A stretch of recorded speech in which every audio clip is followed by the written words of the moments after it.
ఇక దమనకుడు దిగులుతో ఉంటాడు. ముందు చెప్పిన కథలో కరకటకుడు ఓదారుస్తున్నాడు కదా. దేనికోసం? పింగళక సింహరాజుకి సంజీవకుడు అనే ఎద్దుకి మధ్య స్నేహం కుదిరింది. వాళ్ళిద్దరు చాలా బాగుంటున్నారు. దమనకుడి పట్టించుకోవడం లేదు. ఇప్పుడు ఆ బాధ వీడికి ఎక్కువైతుంది, మండుతుంది అన్నట్టు నక్కకి. మనకి ఎండలు బాగా మండుతున్నాయి కదా, అట్లా నక్కకు దమనకునికి చాలా మండిపోతుంది. నేను మోసపోయాను అని అంటాడు. అవును, నువ్వు మోసపోయావు, రాజులని నమ్మకూడదని చెప్పాను కదా అని చెప్పి కరకటకుడు అంటాడు.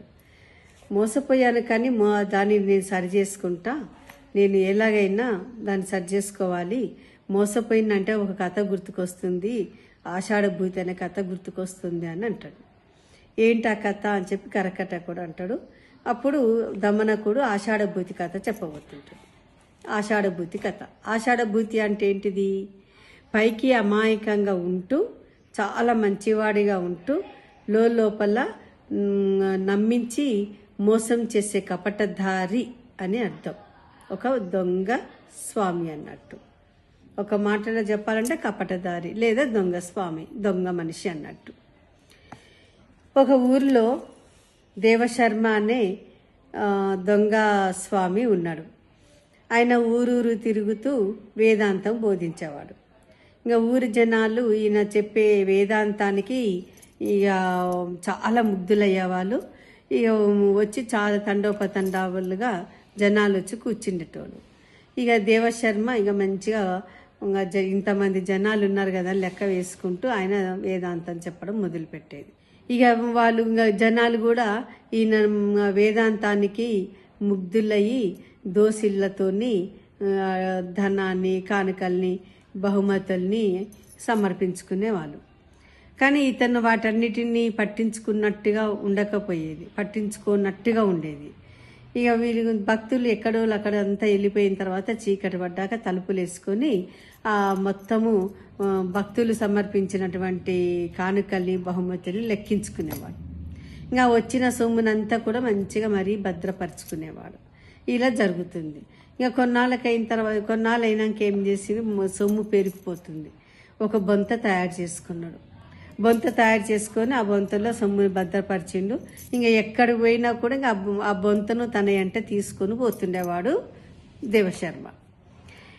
ఇది అంతా కూడా ఒక దొంగ గమనిస్తాడు. దేవశర్మ సొమ్ముని బొంతలో భద్రపరిచే విధానాన్ని ఒక దొంగ గమనిస్తాడు. ఒక రోజు యథావిధిగా దేవశర్మ వేదాంతాన్ని బోధిస్తున్నాడు.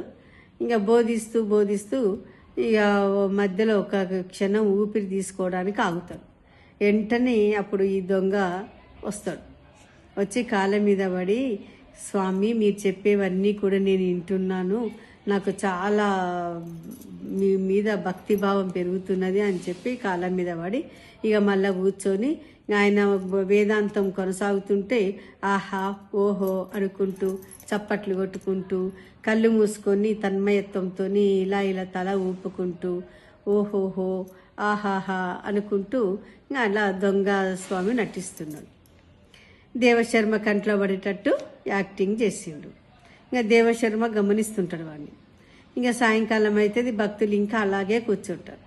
అప్పుడు ఈ దొంగ ఏం చేశాడంటే స్వామి వారికి కూడా రెస్ట్ అవసరం కదా, విశ్రాంతి తీసుకోదలుచుకున్నారు, మీరందరూ వెళ్ళండి, ఇంకా రేపు మళ్ళీ కలుసుకుందాము, స్వామివారికి విశ్రాంతి కావాలి అని చెప్పి అందరినీ పంపించేస్తారు. ఇంకా అందరు వెళ్ళిపోతారు భక్తులందరూ. చివరికి ఎవరు ఉంటారు? వీళ్ళిద్దరే మిగులుతారు. దొంగ స్వామి అంటే దేవశర్మ మిగులుతారు. ఇంకా దేవశర్మ అంటారు, ఎవరు నువ్వు అని. నా పేరు ఆషాఢభూతి, నువ్వు ఎవరు అన్నీ అడిగారు కదా, అదే తెలుసుకోవడానికి నీ దగ్గరకు వచ్చాను, అసలు నేను ఎవరిని అని అంటాడు వాడు. అయితే నీకు ఉంటుంటే తెలుస్తుంటుంది ఎవరు నువ్వు అనేది, తర్వాత అర్థమవుతుంది అని చెప్పి ఈ దేవశర్మ అంటారు. ఇంకా ఆశ్రయంలో వీడికి స్థానం దొరుకుతుంది. ఇక రోజు వాడిని నమ్మించడానికి ప్రయత్నం చేస్తుంటాడు. ఇక కొన్ని రోజులు ఇట్లా గడిచిపోతుంటారు. ఒకరోజు ఒక గ్రామం నుంచి మరో గ్రామానికి బయలుదేరుతుంటే ఇక దారిలో దేవశర్మ వేదాంతం ఏదో ఈయనకు చెప్తా ఉంటాడు. ఆయన కొట్టుకుంటా ఒక్కసారి కెవ్వున కేకేస్తాడు. దేవశర్మ ఏమైంది ఆషాఢభూతి అని అడుగుతాడు. ఎంత పని అయింది చూడండి, నాకు మనం నైట్ వాళ్ళ ఇంట్లో వండుకున్నాం కదా, నా పంచకు ఈ గడ్డి పోచ ఎలా అంటుకున్నదో అంటుకుంది. ఈ గడ్డి పోచను వాళ్ళు ఎవరిదో వాళ్ళకే ఇచ్చి వస్తాను అని బయలుదేరుతుంటారు. అరే నీకేమన్నా పిచ్చా, గడ్డి పరకని ఏం చేసుకుంటారు, వాళ్ళైనా గడ్డి పరకనే కదా వదిలేసేయి అని అంటాడు. లేదు, పరుల సొమ్ము పాము వంటిదని మీరే మొన్న చెప్పారు, మర్చిపోయారా? ఏ గడ్డి పోచైనా సరే పరులదే నేను వాళ్ళకి అప్పచెప్పి ఇట్టే వస్తా అని చెప్పి బయలుదేరుతాడు. పరిగెత్తుతుంటాడు. ఇక కొంచెం దూరం పరిగెత్తి ఒక చెట్టు నీడన హాయిగా విశ్రాంతి పొందుతాడు దొంగ. ఇంకా విశ్రాంతి పొంది మళ్ళీ తిరిగి ఇంకా ఎంత వేగంతో వెళ్ళినా అంత వేగంతో ఓగుర్చుకుంటూ వస్తాడు. దేవశర్మ గమనించి, ఏమైందయ్యా, గడ్డిపోస కోసం అంత దూరం పోయినావు, చూడు ఎంత చెమట పట్టిందో అని అంటుంటాడు. లేదులేండి, నాకు ఎవరిది కూడా మీద ఉంచుకోను, ఏదైనా కూడా గడ్డిపోచ అయినా సరే నేను దానిని ఈజీగా తీసుకోను అని చెప్పి అంటాడు. ఈయన నీతి నిజాయితీకి బాగా ఇక ముగ్ధుడైతాడు దేవశర్మ. సరే నేను చాలా నమ్ముతున్నాను అని ఇంక మనసులో అనుకుంటాడు. ఈ ఆషాఢభూతిని అనుమానించాల్సిన అవసరం ఏమీ లేదు, ఎందుకంటే నేను కూడా బొంతను మోయలేకపోతున్నా, అది బరువెక్కుతుంది, నా వయసు కూడా మీరుతుంది, కాబట్టి ఆషాఢభూతిని నమ్మొచ్చు అని చెప్పి అనుకుంటాడు. అనుకొని ఆషాఢభూతి నాకు సాయం చేయాలయ్యా నువ్వు అని అడుగుతాడు. చెప్పండి గురుదేవా, ఏం కావాలి, నేనేం చేయాలి నీకోసం అని అంటాడు. ఏమి లేదు, ఈ బొంతను నువ్వు మొయ్యాలయ్యా, ఇప్పటి నుంచి నువ్వే మొయ్యాలి, నేను మొయ్యలేకపోతున్నా, బరువెక్కుతుంది నాకు అని చెప్పి అంటాడు. ఆనందం, వీటికి కావాల్సింది కూడా అదే కదా, ఆనందం స్వామి, ఆనందంగా నేను చేస్తాను నీకు సేవ అని చెప్పి ఇంకా బొంతను మోస్తాడు. అట్లా కూడా బొంతను మోసుకుంటూ కూడా కొన్నాళ్ళు నమ్మిస్తాడు. ఓ రోజు ఇట్లనే ఇంకో పక్క గ్రామానికి పోతుంటే 2 పొట్టేళ్ళు ఫైటింగ్ చేస్తుంటాయి. రక్తాలు గారుతుంటాయి, రక్తాలు లెక్క చేయవయి. 4 అడుగులు వెనక్కి వేస్తాయి, మళ్ళా వెంటనే తల నిటారుగా లేపుకొని బలంగా మళ్ళీ 2 ఇట్లా వచ్చి గుద్దుకుంటుంటాయి. ఏకదాటిగానే యుద్ధం చేస్తూ ఉంటాయి. యుద్ధంగా 4 అడుగులు వెనక్కి పోతాయి, మళ్ళీ టక్కున వేగంగా కొట్టుకుంటుంటాయి. వాటి కొట్టుకుంటుంటే ఆ 2 తలలు కొట్టుకుంటుంటే రక్తం గారి కింద ముద్ద కడుతుంటుంది, గడ్డ కడుతుంటుంది రక్తం. అక్కడ ఒక నక్క చూస్తుంది. అయితే కింద పడ్డది మాంసం ముద్దలు అనుకుంటుంది నక్క.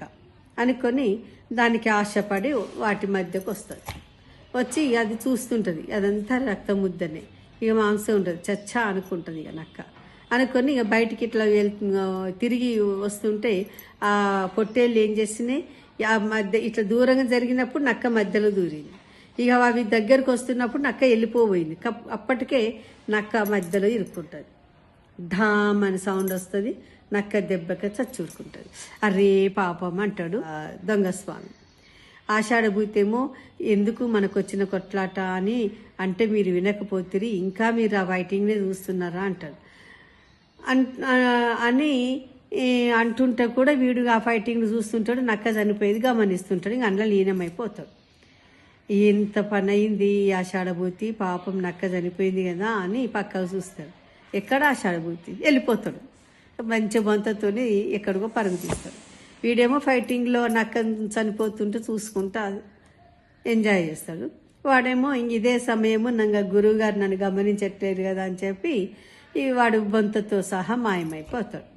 అరే ఇన్నాళ్ళు పడ్డ కన్నా కష్టార్జితం నా సర్వం అంతా పోయిందే, నేను మోసపోయాను అని దేవశర్మ అనుకుంటాడు. నేనెంత మోసపోయాను అని దేవశర్మ అనుకుంటాడు. ఇది కథ దమనకుడు కరకటకునికి చెప్పిండు. అంతే కదా. ఇప్పుడు దొంగస్వామి, ఈయననే దొంగస్వామి. మళ్ళీ ఎవరిని నమ్మిండు? ఆషాఢభూతిని నమ్మిండు. ఆషాఢభూతి అంటేనే పైకి అమాయకంగా నటిస్తూ లోపల కుట్రలు చేసి మోసం చేసేటటువంటి కపటధారి ఆషాఢభూతి అంటే. వాణ్ణి నమ్మిండు, మోసపోయిండు.